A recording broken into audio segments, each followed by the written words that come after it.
Well, what's going on guys? My name is Martin and welcome to my new video. Today we are talking Lightroom presets and why all of those presets are just not working for you.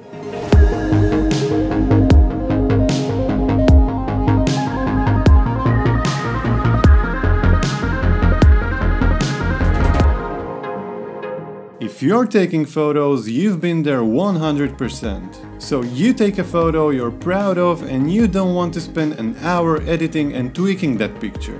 What many people will do is that they will buy a Lightroom preset pack made by their favorite photographer / YouTuber, and they will just slap a preset on that photo thinking that it will be some kind of magical editing hack. But most of the time it's not working as good as expected and you may end up a little bit disappointed. So all of those presets are just made by that one photographer with his or her camera, with his experience and shooting style. You will actually have to shoot very similar photos in similar environments and lighting conditions to be able to use those presets in that one-click edit style. But there is actually one thing you can do to make these presets look good, or at least a little bit better on your photos. So let's jump right into the Lightroom. Now if you're shooting also videos, think of Lightroom presets like LUTs. You always have to apply LUTs on color corrected footage. So that means you also have to color correct your photos first. So judging from the histogram, this image is a little bit underexposed, so the first thing I will do is that I will bring back up the exposure a little bit.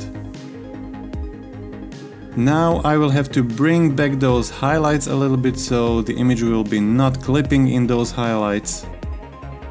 And I will also reveal some details in shadows.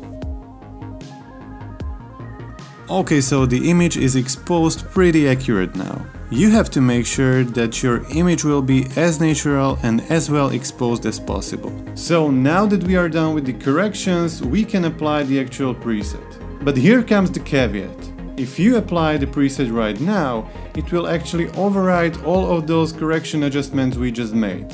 So from my experience, there are actually two basic ways to keep all of those correction adjustments. So the first way is to use Photoshop. You just have to right-click your photo in Lightroom, go to Edit In option and choose whatever version of Photoshop you have installed. Your photo will be opened in Photoshop automatically, and all you have to do there is to just hit Command S or go to File and Save. So this will create a saved copy of your photo in Lightroom. And guess what? This copy is acting like a brand new photo with no adjustments at all, but as you can see, it holds all of your previous adjustments. So now you can apply whatever preset you want. Now if you don't have Photoshop, you can do this another way. Right-click your corrected photo, go to Export and export this photo as a TIFF file. With this format you will have no quality drop when you will export it again. Now all you have to do is to import your saved TIFF file into Lightroom and apply your favorite preset. However, you should not think about presets like some kind of instant magical editing hack. You always have to take it like a starting point to your edits and add a little bit of yourself to your photos. Well, that's it for today guys. I really hope that this video was helpful for you, and if you like this video, hit that like button, subscribe to my channel and do all of these things, and I will see you in my next video. Peace!